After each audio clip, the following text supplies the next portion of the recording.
I should have known better than to challenge a man like Dominic Vale. But how was I supposed to know?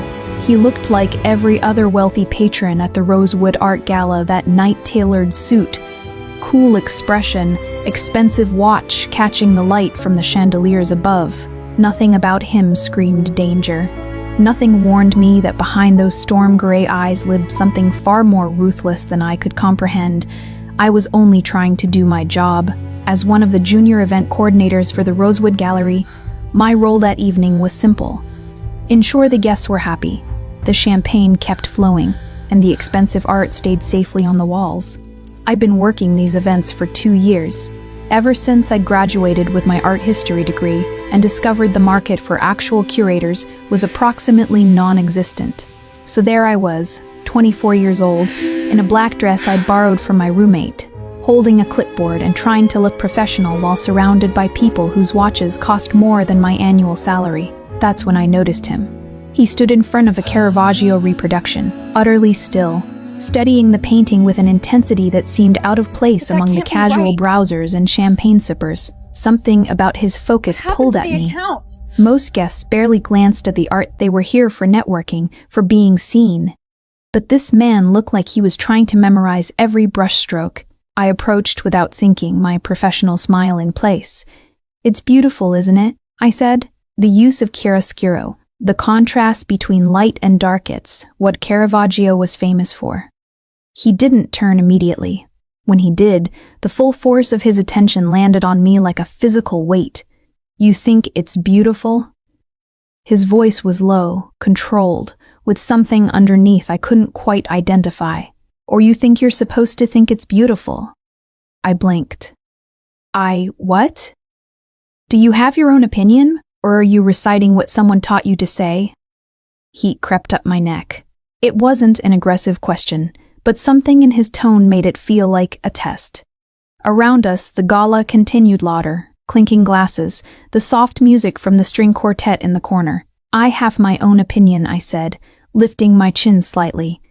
"I think the reproduction is technically excellent, but it lacks the emotional weight of the original. The darkness isn't quite dark enough. The violence feels sanitized." Something flickered in his expression. Almost approval. "Interesting." He turned back to the painting. "So you're saying this version is a lie?" "I'm saying it's a translation. Something always gets lost." "Or added," he said quietly. "Sometimes the lie is more useful than the truth." Before I could respond, my supervisor's voice crackled through the small earpiece I wore. "Elena, we need you in the West Wing." One of the servers dropped a tray. I gave the man a polite smile. "Excuse me, enjoy the rest of the evening." I was halfway across the gallery when I heard his voice behind me. "You really think you understand darkness?" I stopped, turned. He hadn't moved, but his gaze was fixed on me with unnerving focus. "I study art," I said. "Caravaggio literally murdered someone. I think I understand his darkness just fine." His mouth curved into something that wasn't quite a smile. Understanding violence in a painting is different from understanding violence in a room. Something about the way he said it made my pulse quicken, but I was running late, and my supervisor was probably already irritated, so I gave him what I hoped was a confident smile. "Well, lucky for me, I'm in a gallery, not a crime scene." I turned away, missing the way his expression shifted, something calculating and almost predatory crossing his features. "You really want to test me?" His voice was quiet, but it cut through the ambient noise like a blade. I turned back, suddenly uncertain. The way he stood, the way he watched me, something had changed. The air between us felt heavier. "I'm sorry," I said. He took a step closer. Not threatening exactly, but deliberate, controlled. "I asked if you really want to test me. You seem to think you understand things you don't. I'm curious how far that confidence goes." My heart was beating faster now. This didn't feel like flirting. It felt like something else entirely, like I'd stumbled into a conversation that had rules I didn't know. But my pride, that stupid, stubborn part of me, wouldn't let me back down. "I think you're reading too much into a conversation about art," I said, keeping my voice steady. "And I think you might be trying to intimidate someone who's just doing her job." For a moment, he was perfectly still. Then he smiled. It was the kind of smile that should have sent me running. "All right, Elena." He said my name like he'd known it all along, though I'd never told him. "Let's see how brave you are when the lights go out." How did you? The lights went out, not just dimmed completely out. The entire gallery plunged into absolute darkness. Around me, I heard gasps, confused murmurs, the sound of glasses being set down too quickly. My supervisor's voice crackled in my earpiece. "Everyone stay calm. This is just a power issue. Backup generators will..." The earpiece went dead.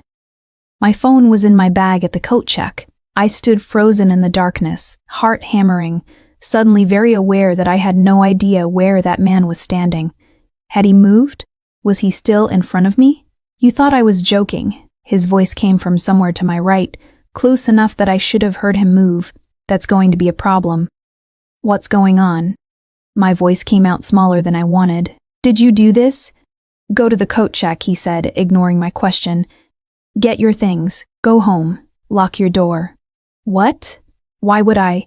"Because, in approximately 3 minutes, something very unpleasant is going to happen in this gallery, and you don't want to be here when it does." The emergency lights flickered on, bathing everything in dim red. In that crimson glow, I finally saw his face clearly. There was no warmth there, no humor, just cold, absolute certainty. And behind him, moving through the crowd like sharks, I saw them 4 men in dark suits, their hands inside their jackets, their eyes scanning the room with professional efficiency. 3 minutes, Elena," he said quietly. "I suggest you use them." I ran. "Who are you?" I demanded, trying to keep my voice from shaking. "What happened last night?" "Something that didn't concern you, because you were smart enough to leave. The news said people were detained. Were you?" "I'm calling to make sure you're all right." His tone shifted slightly, something almost like concern underneath the control, "and to tell you that you won't be going back to the Rosewood." "Excuse me, you don't work there anymore." Anger cut through my fear. "You can't just..." "I need that job. I have rent, student loans. Check your bank account." "What?" "Check it. Now." With trembling fingers, I pulled up my banking app. The number that appeared made my breath catch. $50,000. Deposited at 3:47 a.m. Sender, D-Vale. "I don't want your money," I said, but my voice cracked on the words. $50,000. That was more than I made in a year. That was enough to cover my loans, my rent for months, everything. "Yes, you do," he said simply. "Everyone wants money. The question is whether you're brave enough to take it." "This isn't bravery. This is you trying to buy my silence about whatever happened last night. If I wanted your silence, Elena, you wouldn't be breathing right now." The casual way he said it, like he was commenting on the weather-made ice, spread through my veins. "I'm giving you a choice," he continued. "Keep the money. Stay home for the next few days. Forget you ever met me." Or what?" Another pause. Longer this time. "Or admit that you're curious. Admit that when the lights went out, when I told you something dangerous was about to happen, you felt something besides fear." He was right, and I hated him for it. Because underneath the terror, underneath the rational voice screaming at me to hang up and call the police, there had been something else, a flutter of excitement, the electric charge of standing close to something wild and unpredictable. I'd spent my whole life being careful. Good grades, good behavior, good choices. And where had it gotten me? Borrowing dresses for events where I served champagne to people who didn't know my name. Until him. He'd known my name. He'd warned me. He'd made sure I was safe. "I don't know what you want from me," I whispered. "I don't either," he said, and for the first time, he sounded uncertain. "That's the problem." The line went dead. I sat there for a long moment, staring at the number on my screen. $50,000. A fortune. A cage. A dare. I should have transferred it back. Should have gone to the police. Instead, I did nothing. 3 days passed in strange suspension. I didn't leave my apartment except for necessities. I kept expecting the police to show up or reporters or something, but nothing happened. The gallery incident disappeared from the news cycle, replaced by a mayoral scandal and a celebrity divorce. It was like that night had been erased, except for the money sitting in my account and the business card that appeared under my door on the fourth morning. Heavy cardstock, expensive, no name, just an address in the financial district and a time 8 p.m. tonight.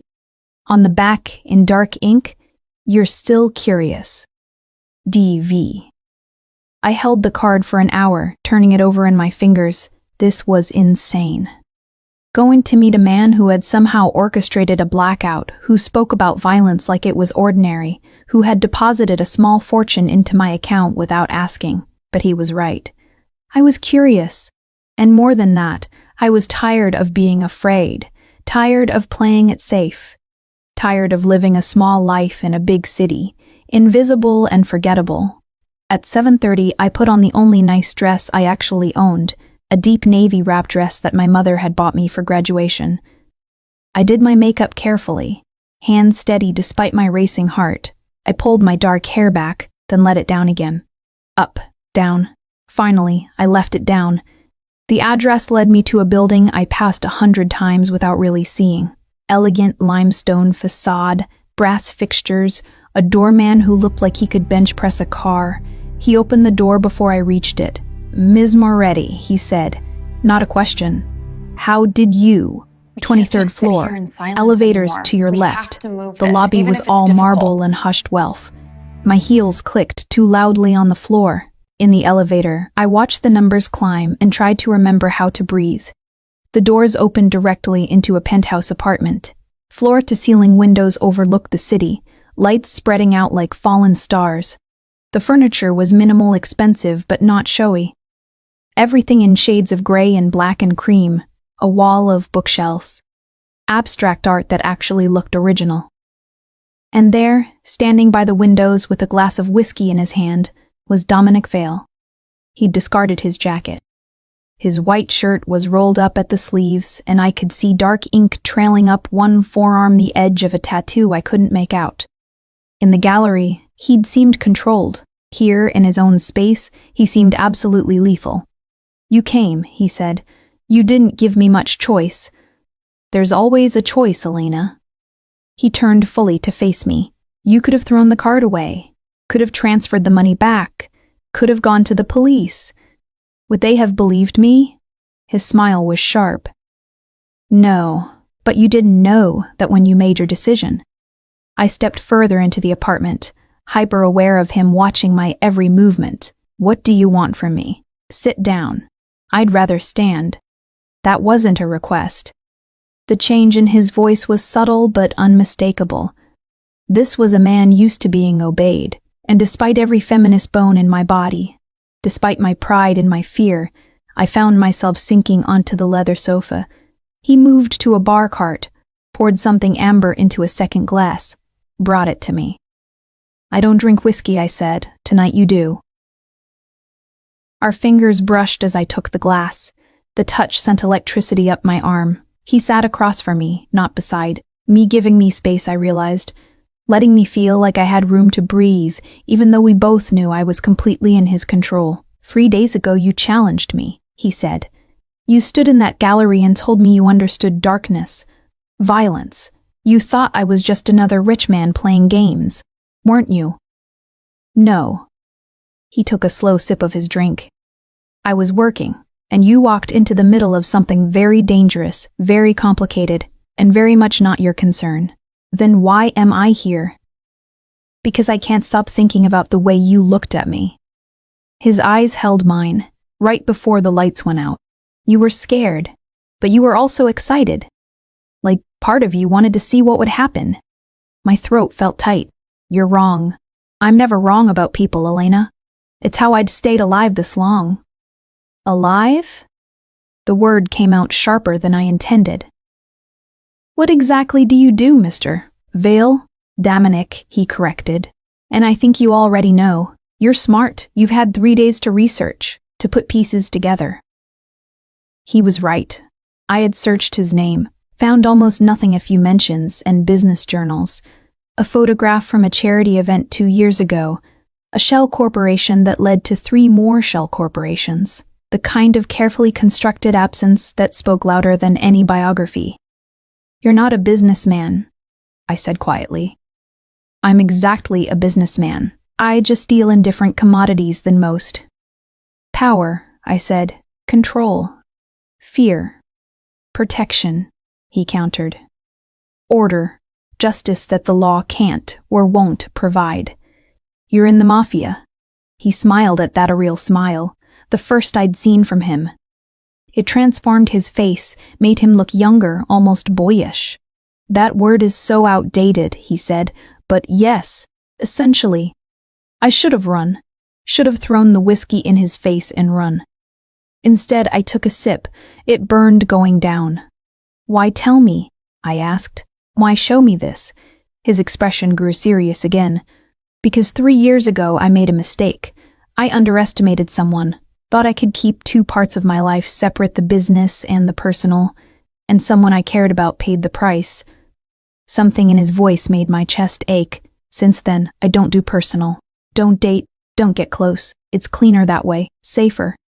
"Then what am I doing here?" He set his glass down, leaned forward. The intensity of his focus was overwhelming. "I don't know," he said. "That's what terrifies me. I didn't sleep with him that night, despite what every rational part of my brain was screaming, despite the dangerous pull I felt toward him. I left Dominic's penthouse at midnight with nothing more than a phone number programmed into my phone and a warning. "If anyone asks about me, you don't know me," he'd said at the door. "If anyone approaches you, anyone at all, you call me immediately. Understand? You're scaring me." Good. Fear keeps you alert. Alert keeps you alive. But he'd touched my cheek when he said it. Just the lightest brush of his fingers, and the gentleness of the gesture contradicted everything else about him. The next week was strange. I went back to job hunting. Though every position felt wrong now, too small, too simple. How could I go back to coordinating corporate events after standing in a mobster's penthouse drinking whiskey that probably cost more than my rent? Dominic didn't call, but I felt his presence everywhere. The man who held the door at my favorite coffee shop, was he watching me? The black car that seemed to appear on my street at odd hours, coincidence or surveillance?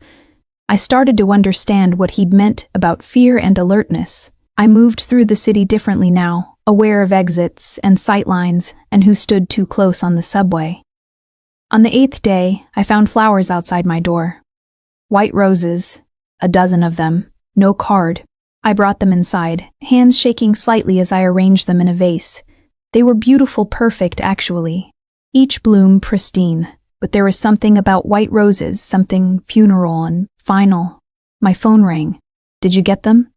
Dominic's voice. "How did you know I was home? I always know where you are." That should have been creepy. It was creepy, but underneath the violation of privacy, there was something else, the implication that he was watching, protecting, keeping me safe. "White roses," I said. "Is that supposed to be romantic?" "It's supposed to be a warning." My stomach dropped. "What?" "Someone's asking questions about you, Elena. About what you saw at the gallery. About whether you spoke to anyone before you left." I sank onto my couch. "Who?" "People who aren't friends, who weren't happy about how that night ended. The people who were detained. Some of them, others who got away." A pause. "I need you to do exactly what I tell you. Pack a bag, essentials only. A car will be outside your building in 15 minutes. "Wait, what?" "No. I'm not just leaving my apartment because Elena." The way he said my name stopped me cold. Those roses weren't from me. They were left by someone else. Someone who wanted me to know they'd found you. The flowers suddenly looked sinister, their white petals too pale, too much like bone. "Why white roses?" I whispered. "Because in my world, white roses mean one of 2 things. Either a peace offering," he trailed off, or a funeral arrangement. I was packed in 10 minutes. The car was a black Mercedes with tinted windows and a driver who didn't speak.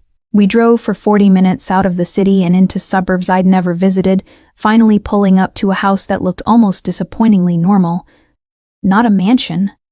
Not a fortress. Just a large, elegant home with a security gate and carefully maintained landscaping. Dominic was waiting at the door. In the weeks since I'd seen him, I'd almost convinced myself I'd exaggerated his presence, his effect on me. But seeing him again, dressed down in dark jeans and a black Henley that showed off his frame, I realized I'd remembered him exactly right. "Come inside," he said. The house was warm, lived in. A fire crackled in the fireplace. There were books on the coffee table, a half-empty wine glass, signs of actual life rather than the stark perfection of his penthouse. "This is your home?" I asked, one of them. He took my bag, set it by the stairs. "You'll stay here until things are resolved." "How long will that take?" "However long it takes." I turned on him, anger finally cutting through my fear. "You can't just kidnap me and keep me in some safe house while you do whatever violent thing you're planning to do. I have a life, Dominic. Not much of one, but it's mine." "Not anymore." "Excuse me." He closed the distance between us in 2 strides, not touching me, but close enough that I could feel the heat radiating off him. "The moment you walked into that gallery, the moment you spoke to me, the moment you challenged me, you became part of this. I tried to keep you separate, tried to pay you off and send you away, but they noticed you, and now they think you're leverage." "Leverage for what?" "For controlling me." My breath caught. "Why would I be leverage? I'm nobody to you. We barely know each other." His jaw tightened. "They don't know that. They saw me warn you. Saw me get you out before things went bad. They think you matter to me." "Do I?" The question hung between us, fragile and dangerous. "You shouldn't," he said finally. "You should be nothing. A girl I met at a party, a curiosity, quickly forgotten. But..." He reached out slowly, giving me time to pull away, and tucked a strand of hair behind my ear. His fingers lingered against my jaw. "But I can't stop thinking about you," he admitted. "About the way you stood your ground. About how you could have chosen safety, and you chose curiosity instead. About how fucking beautiful you looked when you walked into my penthouse wearing navy blue and pretending not to be terrified." My heart was hammering. "Dominic, I should send you away," he continued, his voice dropping lower. "To another city, another country, somewhere my enemies can't find you. That would be the smart play. Why don't you?" His thumb traced my cheekbone, the touch so gentle it made me shiver.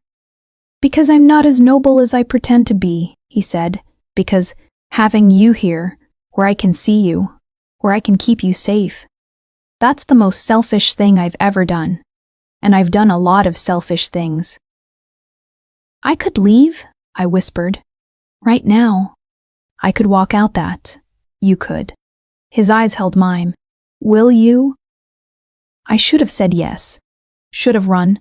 Instead, I stayed perfectly still as he leaned in, his forehead resting against mine, our breaths mingling in the small space between us. "Tell me to stop," he murmured. "Tell me this is insane and you want nothing to do with my world. Give me a reason to do the right thing, Elena." But I couldn't, because despite the danger, despite the fear, despite every logical reason to flee, I wanted to stay. "I don't want you to stop," I breathed. His control snapped. He didn't kiss me, even though every cell in my body was screaming for it. Even though the tension between us was so thick I could barely breathe, Dominic pulled back. "Not like this," he said roughly. "Not when you're scared and off balance. And I'm the only solid thing in your world right now. That's not how this happens." I felt the absence of his touch like a physical loss. How does it happen then? When you know exactly what you're choosing, and what it costs. He turned away, running a hand through his dark hair, and I could see the tension in his shoulders, the effort it was taking him to maintain control. "There are rules here," he said, his back still to me, "for your safety and mine." "What kind of rules?" "You don't leave the property without me. You don't answer the door. You don't call anyone or post anything online. No one can know where you are. So I'm a prisoner. You're protected." He faced me again and his expression was hard. There's a difference. Is there? Yes. Because you can leave anytime you want. I'll arrange a new identity, a new city, enough money to start over. Just say the word and I'll make it happen. But the moment you leave my protection, you're on your own. And the people looking for you are very good at finding what they're looking for. The fire popped in the hearth. Outside, I could hear wind moving through trees. How did this become my life? I asked quietly. 2 weeks ago, I was worried about making rent and whether my career was going anywhere. Now I'm in a safe house with a mobster who's telling me I need a new identity. Something softened in his face. I know. And I'm sorry. You didn't ask for any of this. No, I asked about Caravaggio and darkness, and whether art could capture violence. And I gave you your answer. I laughed, but it came out shaky. Some answer. He moved toward me again, but kept a careful distance. The guest room is upstairs, second door on the left. Ensuite bathroom. Clothes in the closet that should fit you. I had someone pick things up today. You had someone. How did you know my size? A slight smile. I'm observant. You're invasive. That too. He gestured toward the stairs. Get some rest. We'll talk more in the morning. But I didn't move. What are you going to do? To the people who left the roses? His expression went cold. Nothing you need to worry about. That's not an answer.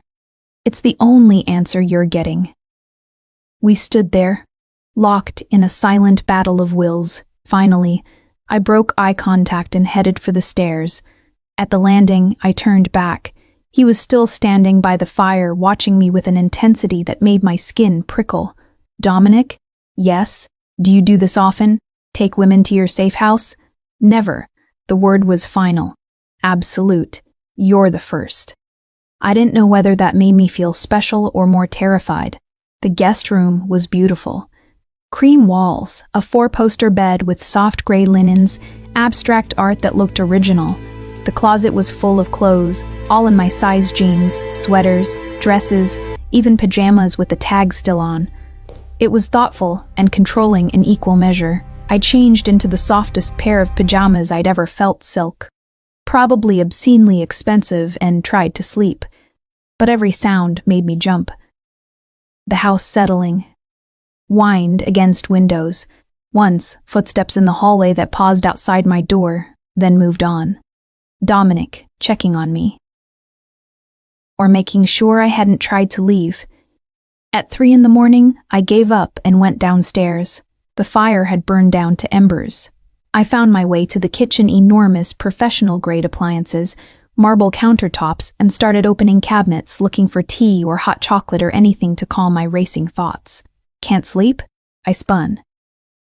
Dominic stood in the doorway, still dressed, looking as alert as if it were noon. Does anyone ever sneak up on you? I demanded, hand pressed to my racing heart. No. Occupational hazard. He moved past me to the stove, filling a kettle with water. Chamomile or peppermint? You have tea? I have everything. Chamomile or peppermint? Chamomile. We moved around each other in the kitchen with careful choreography, him preparing tea, me finding mugs, both of us acutely aware of every accidental touch or near miss. Why aren't you sleeping? I asked. Same reason you aren't. Too much adrenaline? Too much adrenaline? Too many variables. Variables. He poured hot water over tea bags. People I need to deal with. Decisions that need to be made. A beautiful woman in my house who I'm trying very hard not to touch. The last part came out quieter, almost reluctant. I took the mud he offered. Our fingers brushed. Neither of us pulled away. You could touch me, I said. I wouldn't stop you. I know.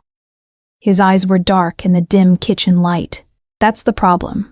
Why is it a problem? Because once I start, I won't want to stop. And you need to be clear-headed, need to understand what you're getting into before we cross that line. You keep saying that, but you won't tell me what exactly I'm getting into. He took a long sip of his tea, considering. Finally, my name is Dominic Vale. I'm 34 years old. I run the Vale organization, which controls most of the shipping, construction, and waste management contracts in this city and 3 others. We also handle protection services, conflict resolution, and asset acquisition. That's a very corporate way of describing organized crime. It's accurate. He leaned against the counter. I inherited the business from my father when I was 26. He died badly betrayed by someone he trusted. I made sure everyone involved paid for it, and then I rebuilt everything from the ground up with one rule: no one gets close. No weaknesses. No leverage. The person you mentioned before, I said carefully. The mistake you made. Who was she? His expression closed off. Her name was Isabel. She was a prosecutor, trying to take down one of my competitors. I was helping her, feeding her information, keeping her safe. Or I thought I was. What happened? Someone found out about her, about us, used her to get to me. His jaw clenched. She survived, but barely.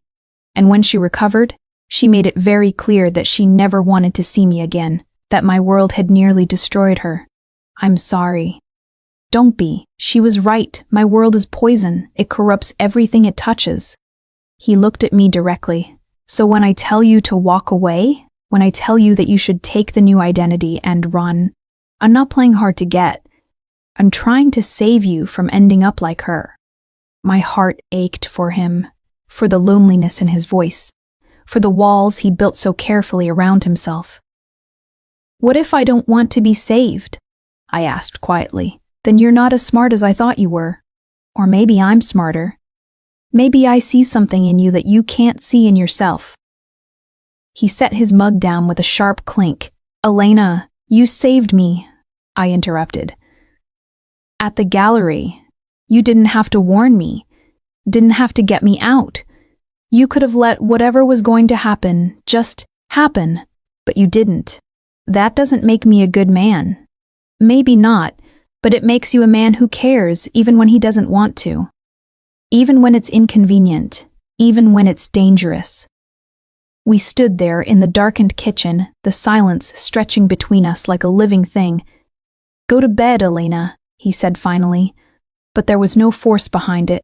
Before I forget why I'm trying to be noble. What if I don't want you to be noble? Then we're both in trouble. But as I passed him in the doorway, he caught my wrist. Just for a moment, just long enough for his thumb to trace my pulse point. Sweet dreams, he murmured. I barely slept at all. 3 days passed in the safe house, 3 days of strange domestic intimacy, of passing each other in hallways and sharing meals and existing in the same space while carefully not touching. Dominic worked from a home office. I could hear him sometimes, his voice carrying through doors, speaking in Italian or rapid English, issuing orders that I tried not to imagine the results of.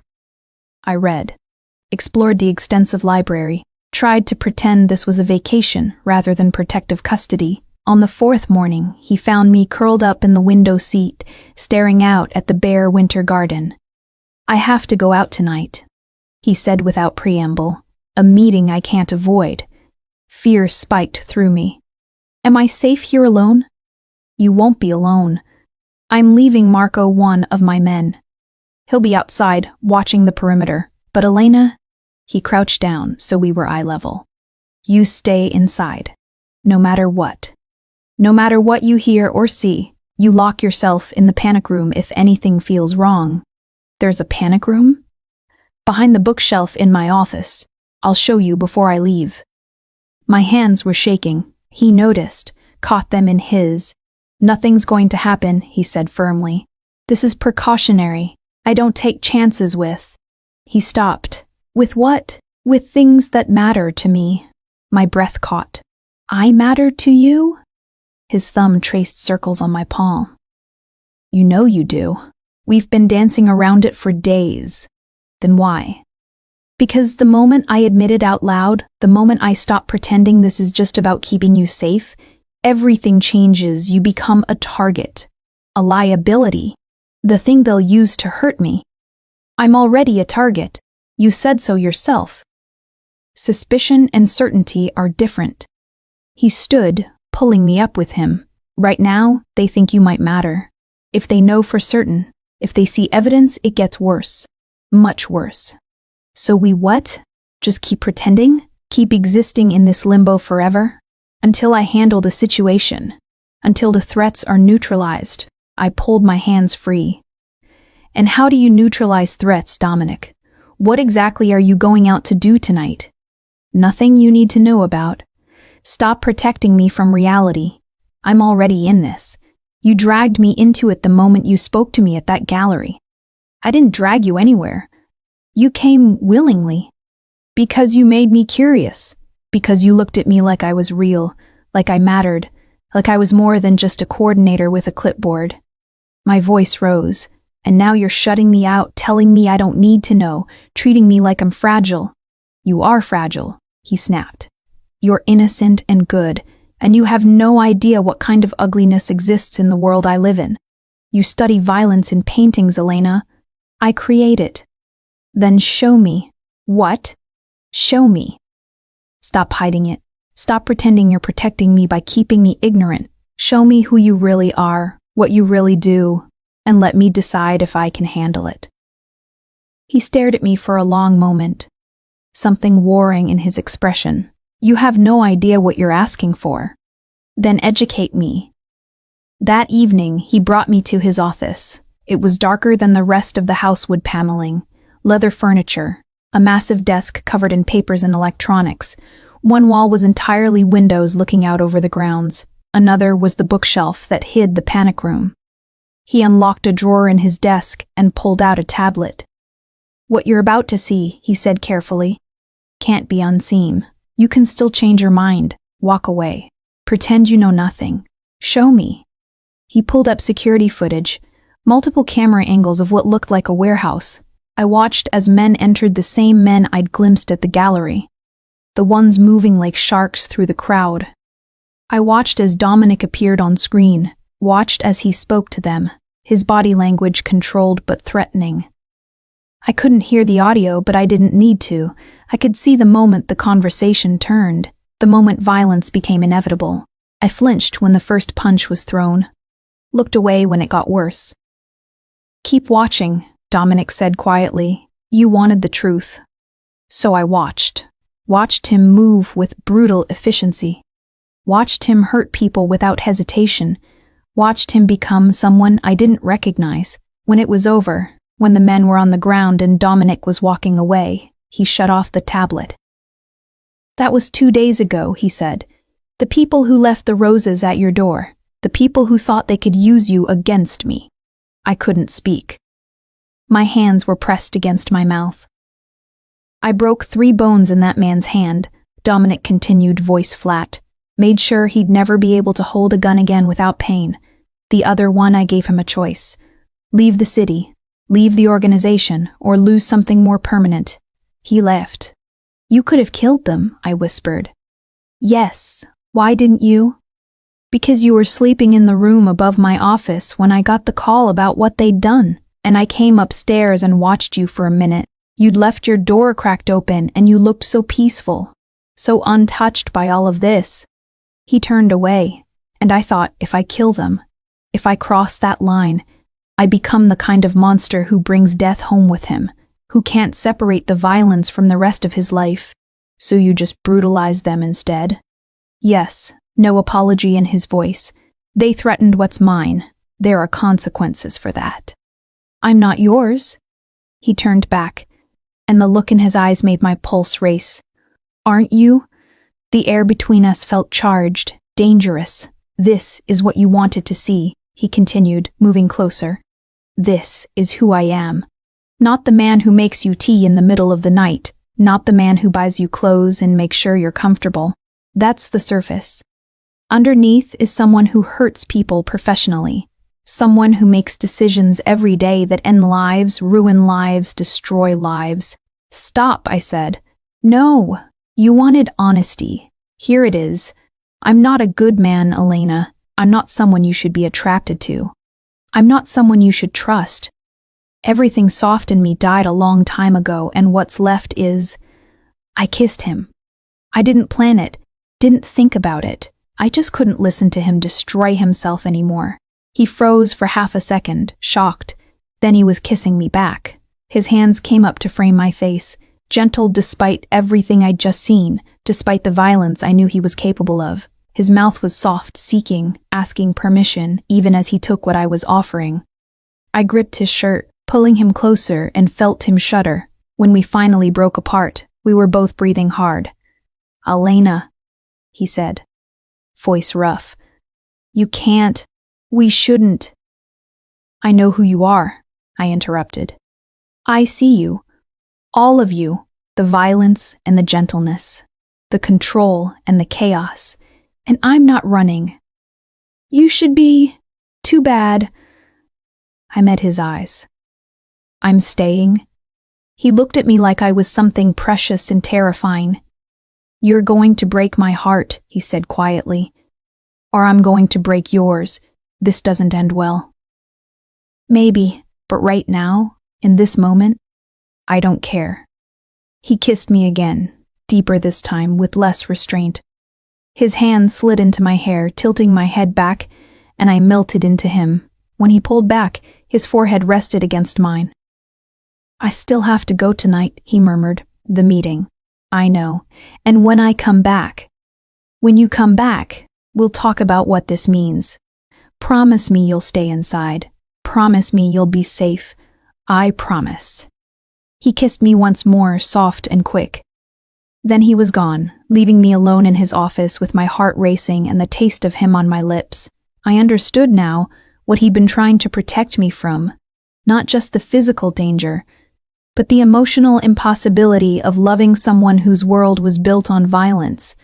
Too late, I thought. I was already halfway there. He didn't come back that night. I waited in the living room, watching the clock tick past midnight. Then 1 a.m., then 2. Marco, the guard outside, checked in once a brief text to the house phone confirming everything was secure.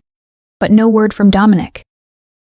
At 3 a.m., I finally went upstairs. But I couldn't sleep. I lay in bed, staring at the ceiling, remembering the way he'd kissed me. The desperate edge underneath his control. The way he'd looked at me like I was something he wanted but couldn't let himself have. At 4:30, I heard a car in the driveway. I was downstairs before I consciously decided to move. Dominic came through the door looking like he'd been through a war. His shirt was torn at the shoulder, a bruise blooming along his jaw. His knuckles were split and bloody. "Jesus," I breathed. "What happened? It's handled." His voice was flat, exhausted. "You're hurt." "I'm fine." "Dominic, Elena, please, not now." But I was already moving toward him, instinct overriding common sense. He tried to step back, but I caught his arm. "Let me help," I said quietly. Something in his face cracked. "First aid kit is in the kitchen," he said finally. "Under the sink." We ended up at the kitchen table, the same place we'd shared tea 3 nights ago. But everything felt different now. I cleaned the blood from his knuckles with careful precision, trying not to flinch at the damage underneath. Split skin, bruised bone. Evidence of violence I could only imagine. "You should see the other guy," Dominic said, attempting humor. "Is he alive?" "Barely." I pressed too hard with the antiseptic. He didn't even flinch. "I'm sorry," I whispered. "For what?" "I don't know. For pushing you earlier. For asking to see who you really are. For Elena." He caught my hand, stilling my movements. "Don't apologize for being honest. Don't apologize for asking for truth. Even if the truth is ugly, especially then." I set down the cotton pad and looked at him. Really looked at him. At the exhaustion etched into his features, the weight he carried. The loneliness of being someone who could never fully trust, never fully connect. "Come here," I said softly. He blinked. "What?" "Come here, please." After a moment's hesitation, he stood. I stood with him, then guided him to sit in one of the kitchen chairs. Before he could ask what I was doing, I moved behind him and placed my hands on his shoulders. The muscles were locked tight, knotted with tension. I started to massage slowly, carefully, feeling him gradually relax under my touch. "You don't have to do this," he murmured. "I know. I don't deserve, shush." We stayed like that for long minutes. me working the tension from his shoulders. Him slowly, incrementally letting his guard down. She was pregnant, he said suddenly. Isabel, when they took her.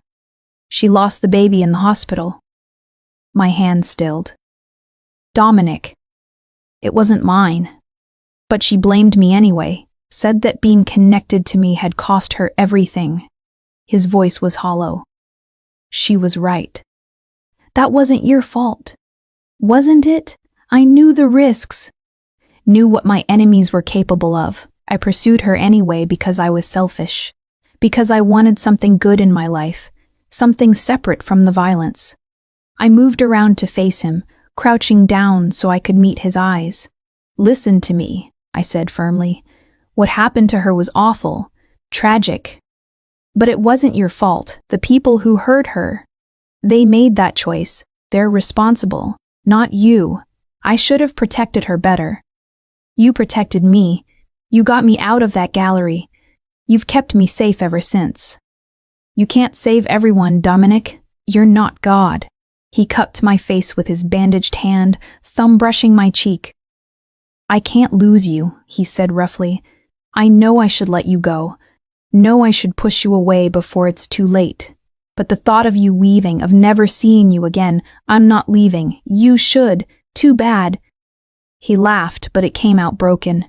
You're so fucking stubborn. So are you, Elena. I kissed him. Not the desperate clash from earlier. Something gentler, softer. A promise rather than a question. He responded immediately, pulling me up and onto his lap, careful of his injured hands, but unable to maintain the distance between us. We shouldn't, he murmured against my mouth. Probably not. You should think about this, sleep on it, make sure, I'm sure. He pulled back enough to look at me. Are you, really? I thought about the question.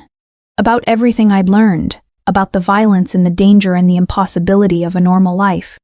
But I also thought about the way he looked at me, the gentleness underneath his control, the way he protected me without asking for anything in return. I'm scared, I admitted, terrified actually, but I'm sure.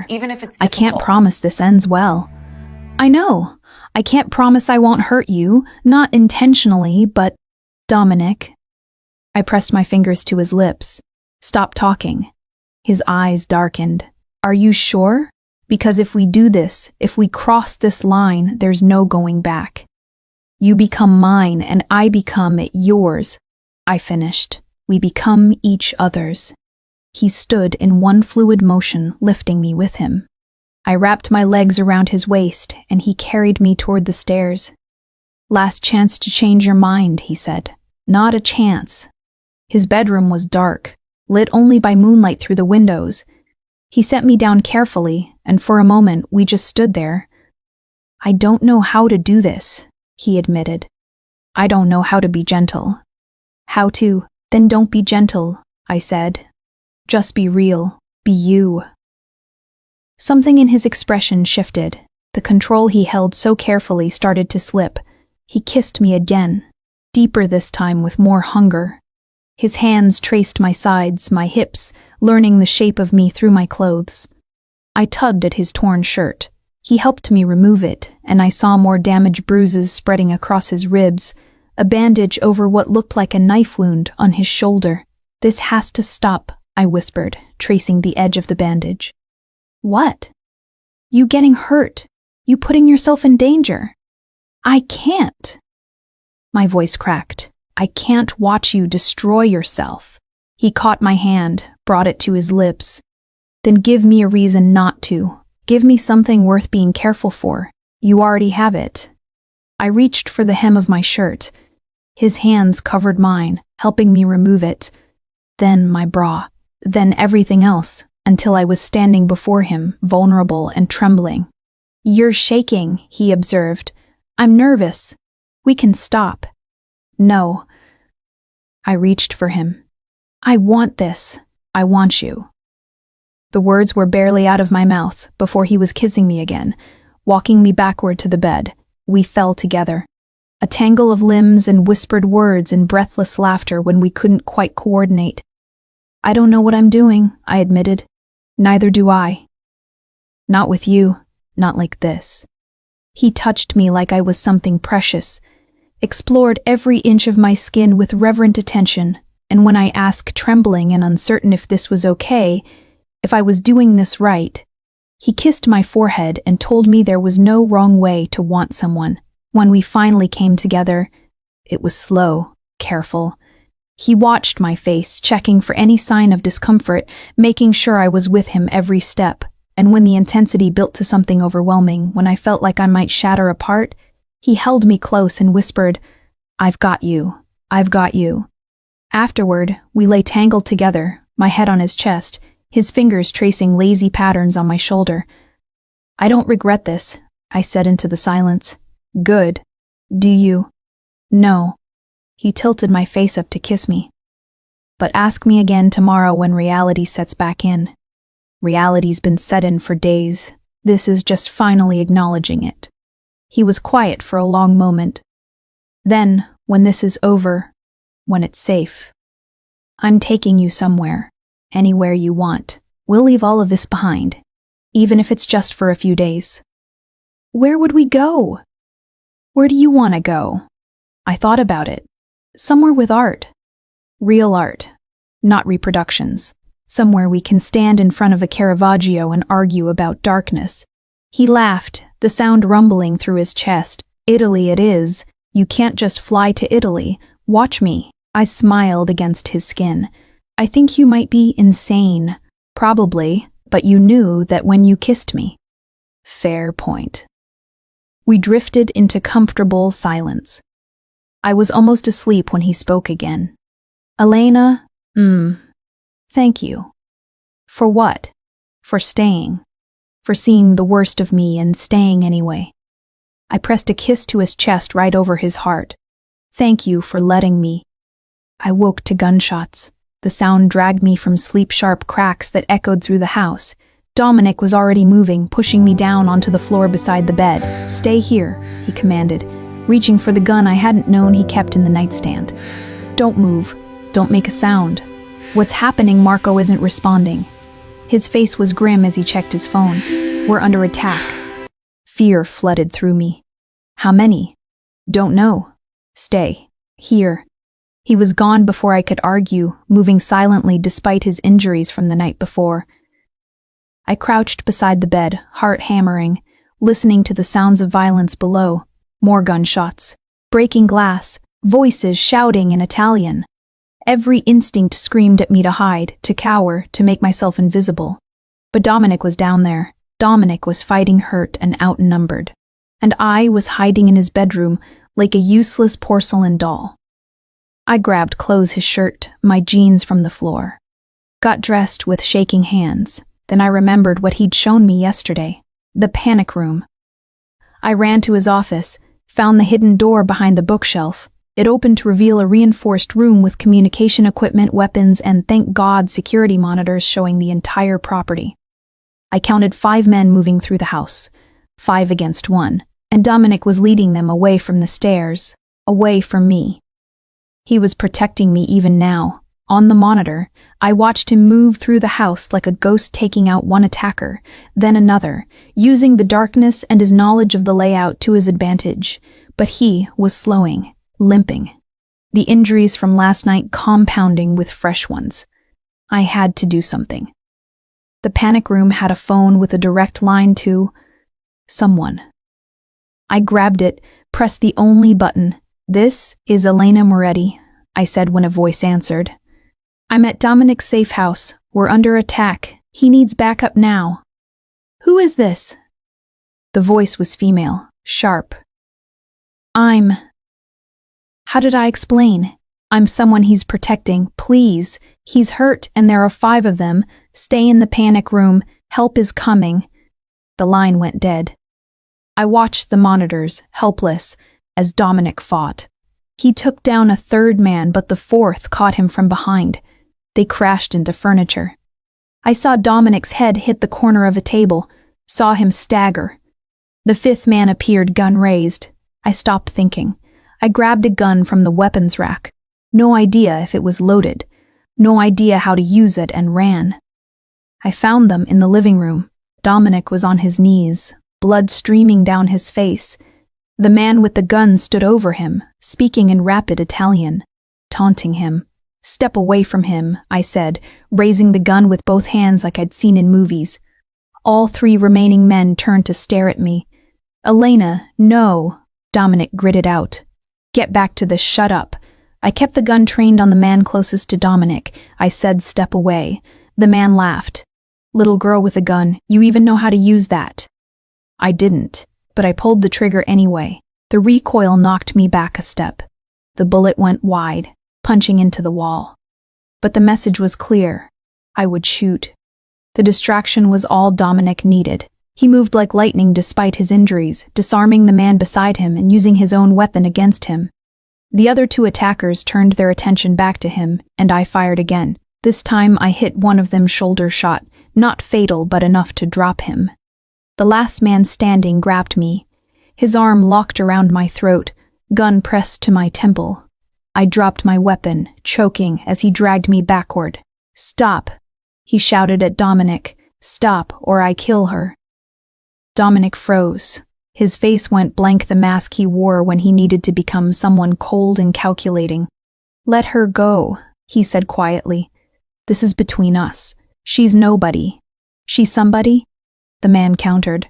"Otherwise you wouldn't have kept her here. Otherwise she wouldn't have come running to save you."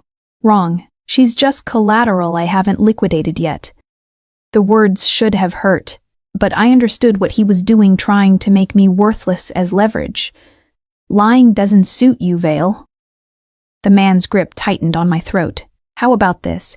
You drop your weapon, get on your knees, and maybe I let her live after I put a bullet in your head." "Don't," I choked out. "Dominic, don't." "Shut up, Elena." Our eyes met. In that split second, I saw the calculation happening behind his gaze. Saw him weighing options, running scenarios, searching for the play that kept me alive. "Okay," he said finally, slowly lowering his gun. "Okay, let her go and I'll cooperate." Weapon on the floor, kick it away. Dominic complied. "Now kneel." He knelt, hands behind his head, utterly vulnerable. The man holding me laughed. "The great Dominic Vale, brought to his knees by a girl. They're going to love this story." He didn't finish the sentence. The window behind us exploded inward. Men in tactical gear poured through the backup I'd called. They moved with professional efficiency, taking down the remaining attackers in seconds. The man holding me released his grip, reaching for his weapon. I dropped, rolling away. Dominic was on him before he could fire, disarming him with brutal precision. They crashed to the floor, and I heard the sickening crunch of bone breaking. Then silence. The aftermath was chaos. Medics appeared where from, I had no idea. They tried to treat Dominic's wounds, but he pushed them away, coming to me instead. "Are you hurt?" His hands ran over me, checking for injuries. "I'm fine. You're the one bleeding. You could have been killed." His voice was raw. "You should have stayed in the panic room. What the hell were you thinking?" "I was thinking you were outnumbered and hurt and I couldn't just hide while you..." He kissed me. Hard and desperate, tasting like blood and fear and relief. When he pulled back, his forehead pressed against mine. "Don't ever do that again. Don't ever put yourself in danger for me. Then don't get in danger."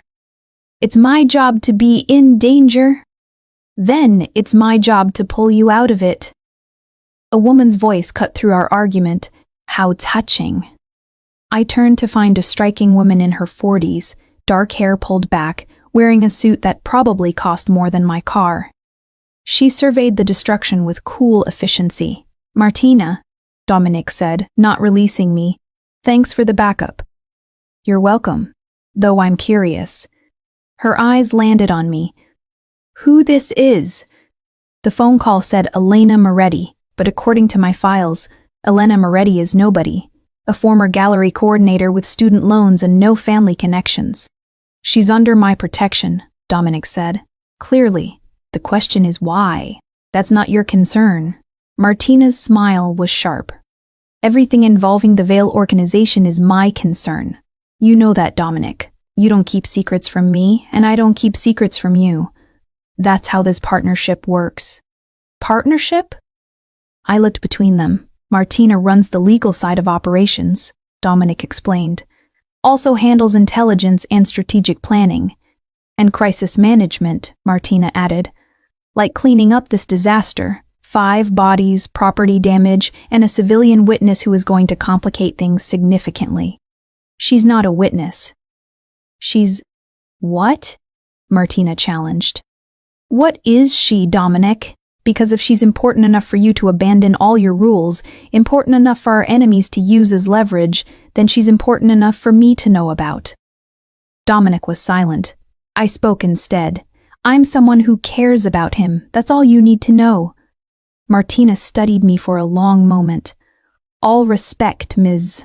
Moretti, but caring about people in this world gets them killed. If you actually care about Dominic, you'll walk away before you become his next Isabel. The name hung in the air like a curse. I know about Isabel, I said quietly. And I'm not leaving. Then you're a fool. Probably. I met her gaze, but I'm his fool. Something flickered in Martina's expression. Maybe approval, maybe pity. Clean this up, she said finally to the team working around us. I want this house sanitized by sunrise. Dominic, you're coming to the city compound until we assess the security breach. And bring your friend. She left without waiting for a response. Dominic turned to me. You should have stayed hidden. I know. You could have died. So could you? That's different. No, it's not. I took his face in my hands, forcing him to look at me. You don't get to decide your life is worth less than mine. You don't get to sacrifice yourself and expect me to be okay with it. If we're doing this, if we're together, we protect each other. Equal, both of us. His eyes were bright with something that might have been tears. You're going to destroy me, he whispered. No, I'm going to save you. Same thing. Maybe he was right. The city compound was a fortress disguised as a luxury high-rise. We arrived at dawn, driving through underground parking that required 3 separate security clearances. The elevator took us to a penthouse level that looked nothing like Dominic's warm, safe house. This was all steel and glass and cold efficiency.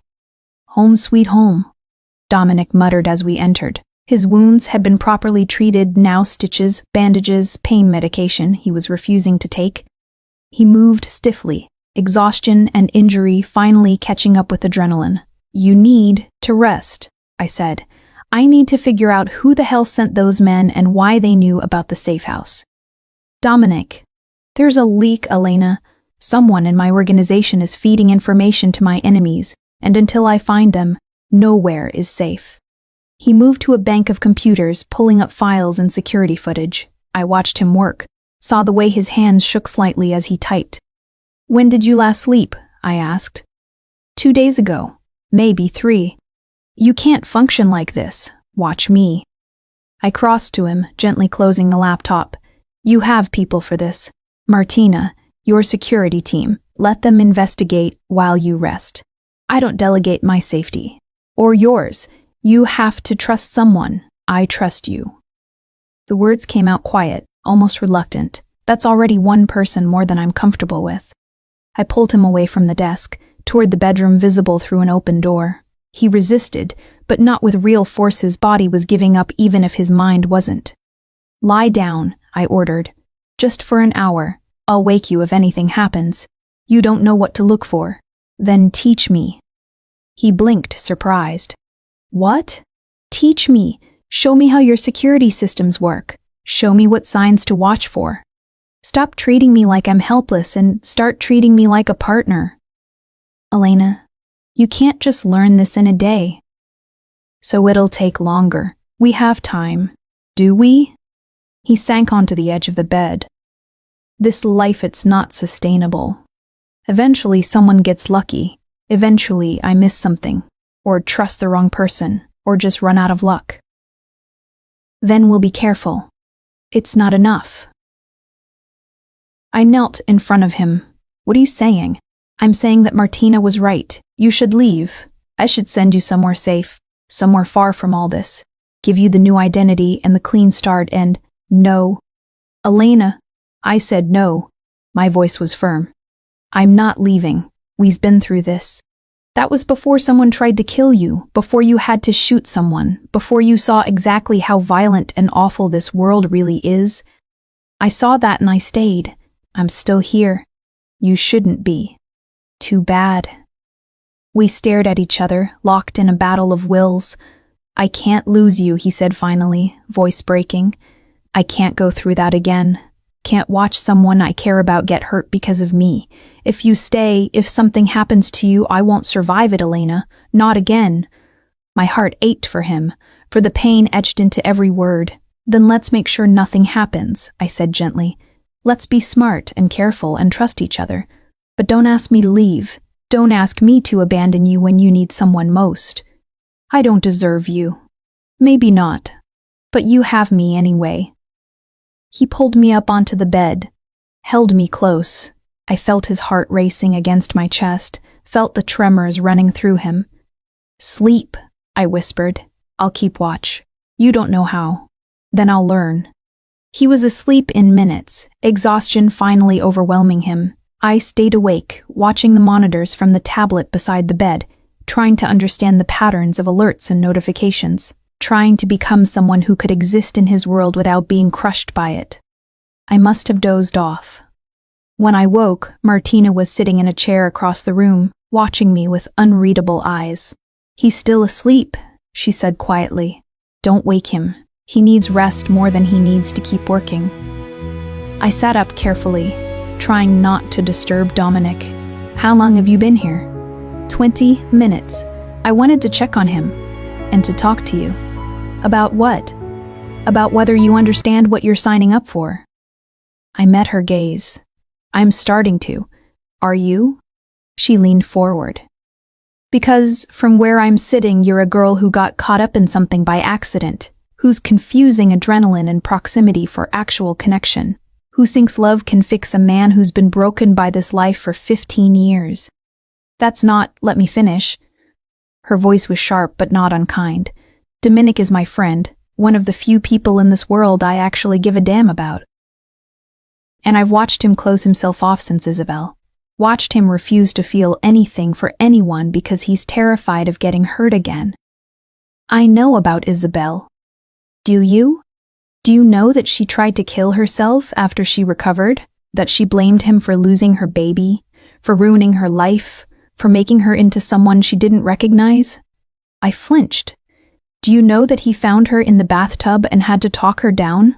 That he paid for years of therapy, set her up in a new city with a new career, and still checks on her monthly to make sure she's okay? That he's carried that guilt every single day since? No, I whispered. He didn't tell me that part. Of course he didn't, because he doesn't want you to see how damaged he is, how much darkness he carries. Martina sat back. I'm not telling you this to be cruel. I'm telling you because you need to understand what you're walking into. Loving him means accepting all of that, means knowing that one day you might end up just like Isabel. Or I might not. Maybe. But are you willing to bet your life on it? I looked at Dominic, still sleeping, his face finally peaceful. Yes, I said quietly. I am. Martina studied me for a long moment. You really love him. I know it's fast. I know it doesn't make sense.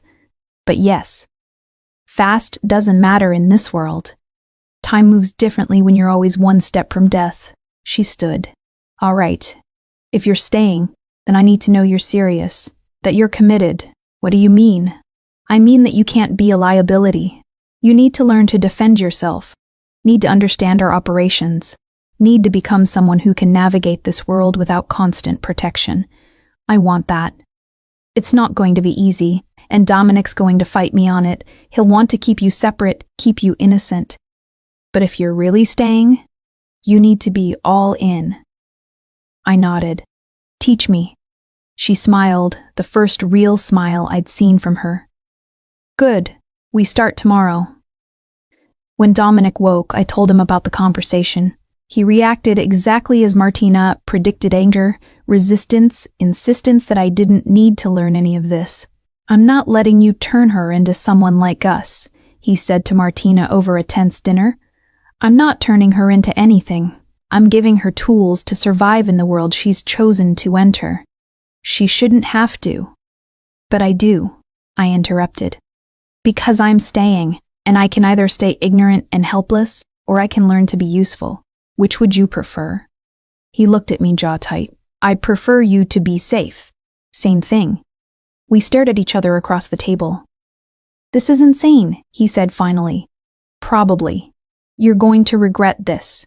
Maybe. You're the most stubborn woman I've ever met." "Thank you." Despite everything, he laughed. "I'm not winning this argument, am I? Not even close." He reached across the table, took my hand. "All right. You want to learn? We'll teach you. But Elena," his grip tightened, "the moment this gets too dangerous, the moment I think you're at risk, I'm pulling you out. Understand? As long as you understand that I'm going to fight you on it, I'd expect nothing less." Martina raised her wine glass. "To the most complicated relationship I've ever witnessed." We clinked glasses, all of us knowing that nothing about this was going to be simple. But maybe that was okay. Maybe complicated was exactly what we needed. 3 months later, I stood in Dominic's office, our office, now reviewing security reports with an ease that would have shocked my former self. The girl who coordinated art gallery events felt like a stranger. This version of me knew how to read encrypted communications, could identify threats before they materialized, had learned to shoot with accuracy that surprised even Martina. I'd become someone I never imagined, and I wasn't sure if that was progress or loss. "The shipment clears customs tomorrow," I said, not looking up from my tablet. "But Carmine's people are watching the port. We need alternate routing." Dominic circled behind my chair, his hands settling on my shoulders. "Already handled. Martina rerouted through Newark." "Smart. She learned from the best." I leaned back into his touch. 3 months of living in his world had taught me many things: how to navigate danger, how to read people, how to exist in the spaces between legal and illegal. But it had also taught me the cost.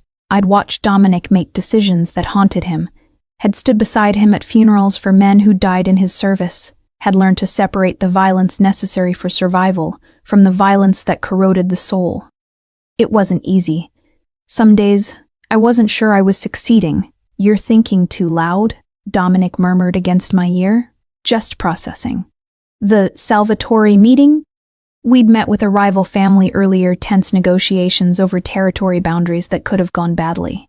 I'd sat beside Dominic, watching him work, translating the subtext of every word and gesture. "No, the kid." His hand stilled. "Elena." He was 17, Dominic. 17, and already running drugs for the Salvatores because his family needed money. "I know. You offered him a way out. College money, legitimate work, and he turned you down. Some people don't want to be saved." I turned to face him. "Do you really believe that, or is that just what you tell yourself to sleep at night?" His expression was carefully neutral. "What do you want me to say?" "I want you to admit that this life, our life, it's not black and white, that sometimes we help people and sometimes we hurt them and we're not always sure which is which. I've never pretended otherwise." "Haven't you?" I stood, pacing to the window. "You talk about order and protection, about providing justice when the law fails. But that kid today, he's going to end up dead or in prison, and we could have pushed harder, could have made him take the way out. By forcing him? That's not salvation, Elena. That's just another kind of cage. So we let him choose death. We let him choose his own path, even if we don't agree with it." I pressed my forehead against the cool glass. "I hate that you're right." He moved behind me, arms wrapping around my waist. "Welcome to the moral ambiguity I live with every day. How do you stand it? By remembering that perfect doesn't exist. That all we can do is make the best choices we can with the information we have, and by having someone to talk to when the weight gets too heavy." I turned in his arms. "Is that what I am? Your emotional support system? You're my partner, my conscience, The person who keeps me human when this world tries to turn me into a monster. He kissed my forehead. You're everything. Even when I question your decisions? Especially then. That night, we attended a charity gala. It was strange, being back in that world, champagne and evening gowns and people who had no idea what happened in the shadows. I wore a green silk dress that Martina had picked out, expensive jewelry that Dominic insisted on, and a smile that felt almost genuine. You look beautiful, Dominic murmured as we entered the ballroom. You say that like you're surprised. I'm always surprised.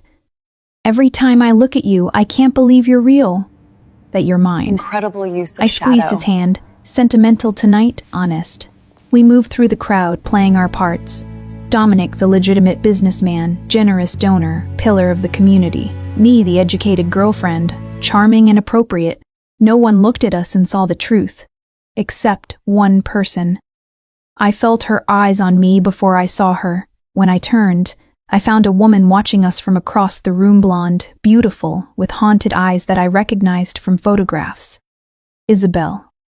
My breath caught. Dominic followed my gaze, and I felt him tense. I didn't know she'd be here, he said quietly. Should we leave? Do you want to? I looked at Isabel, at the woman who'd almost been destroyed by loving him. She was watching us with an expression I couldn't quite read. Not anger, not jealousy, but something deeper, something like recognition. No, I said. I want to talk to her. Elena, I need to. Before he could stop me, I crossed the ballroom. Dominic followed, protective but allowing me space. Isabel didn't flinch as I approached. Ms. Mells, DeLuca, I said formally. I'm Elena Moretti. I know who you are. Her voice was softer than I expected. I've been keeping track. Of me, of Dominic. Making sure he's... She paused. Making sure he's okay. The concern in her voice was genuine. He's okay, I said quietly. Better than okay, because of you. We take care of each other. Isabel studied me for a long moment. You're not afraid. You should be afraid. I am. Every day. But I stay anyway. Why? Because he's worth it.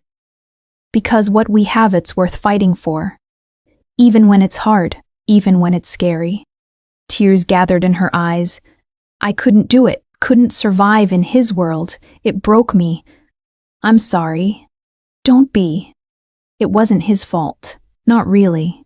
She looked past me to where Dominic stood, waiting. I blamed him for a long time. Hated him for dragging me into darkness. But the truth is, he tried to protect me, tried to keep me separate. I was the one who pushed to be included, who thought love was enough. Love is never enough on its own, I agreed. But it's a start. She smiled sadly. You're stronger than I was. Smarter. Maybe you can survive what I couldn't. Maybe. Or maybe I'll break too, but I'd rather risk it than walk away. Even knowing what happened to me? Especially knowing what happened to you, because I've seen how much he's grown since then, how hard he works to do better, and I trust that together we can navigate this. Isabel reached out, squeezed my hand briefly. Take care of him, and let him take care of you. That's the balance I never found. I will. She walked away, disappearing into the crowd. Dominic materialized at my side. What did she say? He asked. That I'm stronger than she was. That we might actually make this work. Do you believe that? I turned to face him. Do you? He pulled me close, right there in the middle of the ballroom, not caring who saw. I believe in you, he said. I believe in us. And I believe that somehow, against all logic, we're going to survive this. Together. That's enough for me. We danced, swaying in the crowded room, and for a moment everything felt almost normal. Almost safe. But I knew better now. Safety was an illusion. Darkness was always waiting. But so was love. 6 months after that night, we faced our biggest threat yet. A coalition of rival families, threatened by Dominic's growing power and influence. They came at us with everything: legal pressure, financial attacks, and finally, violence. It was brutal. Costly. We lost people we cared about, but we won, and in the aftermath, standing in the ruins of what had almost destroyed us, I realized something. I changed. Become someone harder, more cynical, less innocent, but I'd also become someone stronger, someone capable, someone who could stand beside Dominic as an equal rather than someone he needed to protect. "It's not over," he said, surveying the damage. "There will always be another threat, another challenge. I know. This life, it's never going to be simple. Never going to be safe. I know that too." He turned to me. "Any regrets?" I thought about the question. About the girl I'd been at, that gallery, arguing about Caravaggio and darkness.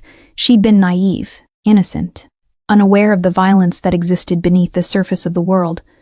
But she'd also been brave. Curious, willing to challenge a man who looked dangerous. And that bravery had led me here. "No regrets," I said. "This is exactly where I'm supposed to be." He kissed me, and it tasted like truth. A year later, I stood in front of a real Caravaggio. We'd made it to Italy, just like he'd promised. The museum was quiet, afternoon light streaming through high windows. "What do you think?" Dominic asked, standing beside me. I studied the painting, violent, beautiful, the darkness almost alive. "I think I understand it now," I said. "Really understand it, not just intellectually, but in my bones. The violence, the humanity underneath.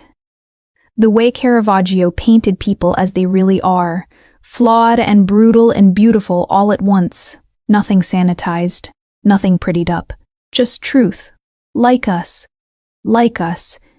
We stood there together, two people who'd found each other in the worst possible circumstances and somehow made it work. Two people who understood darkness and light, violence and tenderness, fear and courage. Two people who'd chosen each other over and over, despite everything. "I love you," he said quietly. "I know." I leaned against him. "I love you too." And in that moment, standing in front of art that captured the full spectrum of human experience, the sacred and the profane, the beautiful and the terrible, I realized that our story wasn't a fairy tale. It was something better. It was real.